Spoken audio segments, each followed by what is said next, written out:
Hello guys, welcome back to my channel. और क्या हाल चाल है आप लोगों के, कमेंट में लिख दीजिएगा। और आज का एक इंटरेस्टिंग टॉपिक है जो काफ़ी हेल्प करेगा आपको। क्या आप एक्रेलिक कलर और ऑयल कलर एक साथ एक कैनवस पर चला सकते हैं? ठीक है, इसके बारे में आज मैं आपको जवाब दूंगा और कुछ बताऊंगा। काफ़ी हेल्प होगी आपको कैनवस के ऊपर। अगर आप एक्रेलिक भी जानते हो, एक्रेलिक कलर्स होते हैं और ऑयल कलर्स होते हैं, क्या हम चला सकते हैं? एक ही वर्क अगर हम कर रहे हैं उसके अंदर हम एक्रेलिक भी यूज़ कर सकते हैं, ऑयल भी यूज़ कर सकते हैं क्या नहीं कर सकते? उसके लॉन्ग टाइम इफ़ेक्ट क्या होंगे? आपको यूज़ करना चाहिए या नहीं करना चाहिए? देखिए, मैं आपको बताना चाहूँगा कि इसके अंदर देखो, ये समझने की सबसे पहली बात क्या समझनी है हमें, जो ऑयल कलर है उसका जो बेस है वो ऑयल है, और एक्रेलिक जो कलर है उसका जो बेस होगा वाटर कलर होगा। यानी कि वाटर कलर से वो डाइल्यूट होता है और इधर क्या होता है, ऑयल कलर से डाइल्यूट होता है। ये जो एक्रेलिक कलर है ये सिंथेटिक गम होता है इसके अंदर, लेकिन इसके अंदर क्या यूज होता है, लिंसीड ऑयल। तो लिंसीड ऑयल एक बाउंडर का काम करता है, इसके अंदर जो एक सिंथेटिक बाउंडर यूज किया जाता है। एक्रेलिक कलर जो है फास्ट सूखने के लिए बनाया गया है, फटाफट काम करने के लिए बनाया गया है, ठीक है। लेकिन ऑयल कलर क्या है, ये थोड़ा स्लो प्रोसेस है इसका, ये क्योंकि सूखता नहीं, ऑक्सीडाइज होता है टाइम टू टाइम। तो इन चीज़ों का ध्यान रखें। अब क्या आप इसको चला सकते हैं एक कैनवस के ऊपर? देखिए, इसका तरीका क्या है, चला तो आप सकते हैं। अगर आपने उल्टे तरीके से चला दिया ना, इसको गलत वे में आपने यूज़ कर लिया, तो 101% में लिख के दे सकता हूँ कि आपकी पेंटिंग वो ख़राब ही होनी है, क्रैक हो जाएगी वो पेंटिंग। अब नहीं, 6 महीने बाद, 2 महीना बेकार हो जाएगा वो सारा कैनवस, और आपका जो काम बेकार एकदम,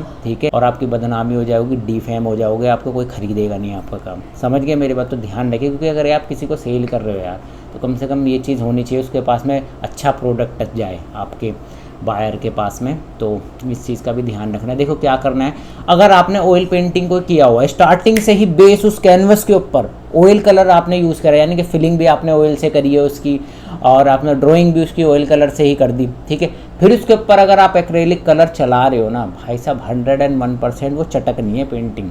समझ गए मेरी बात? क्यों?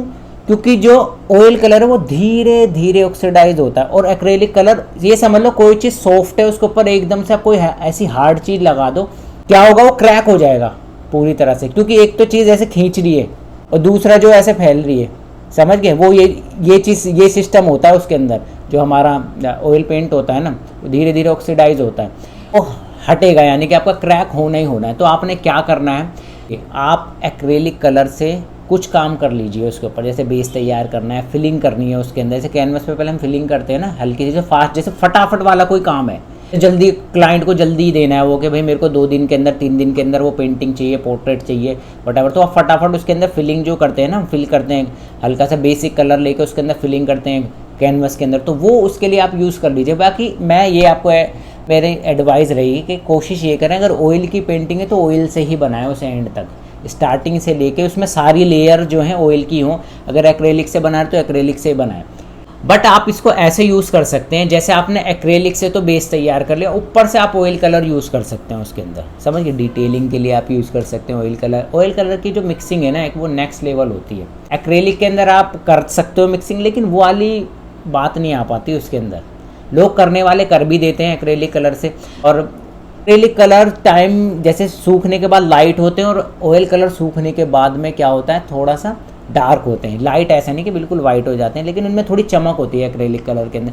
तो ये चीज़ ध्यान रखें, आप इस्तेमाल कर सकते हैं, लेकिन तरीका क्या होना चाहिए, पहले एक्रेलिक कलर होगा कैनवस के ऊपर, फिर उसके ऊपर ऑयल कलर आप यूज़ करेंगे, तब तो आपकी पेंटिंग वो टिक जाएगी। क्योंकि बेस जो है हमारा एक्रेलिक है, क्योंकि एक्रेलिक सूखने के बाद ये समझ लो प्लास्टिक की तरह हो जाता है पूरी तरह से।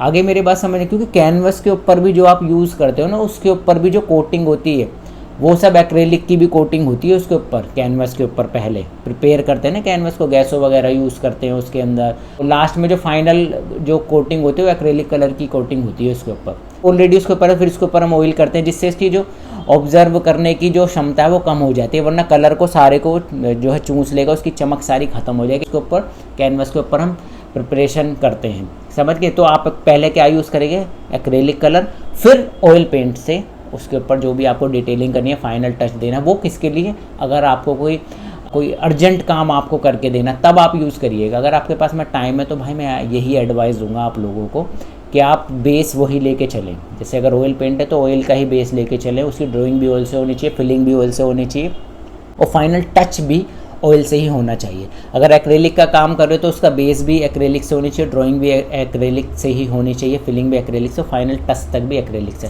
समझ गए।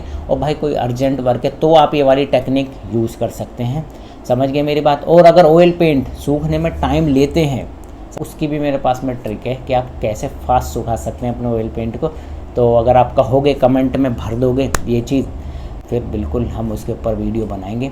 और ऐसे बहुत सारी चीज़ें जो कि बहुत हेल्प करेंगी आपको, ठीक है। जुगाड़ जिन्हें बोलते हैं ना, वो सब सीख रखे हैं मैंने कि किस तरीके से आप ये चीज़ें करोगे, कम बजट में आप कैसे अच्छा काम करके दे सकते हो अपने क्लाइंट को, और कैसे आप फास्ट सुखा सकते हो। बहुत सारे महंगे महंगे केमिकल्स आते हैं और उनका सब्स्टिट्यूट भी आपको बता दूंगा मैं क्या है मार्केट में।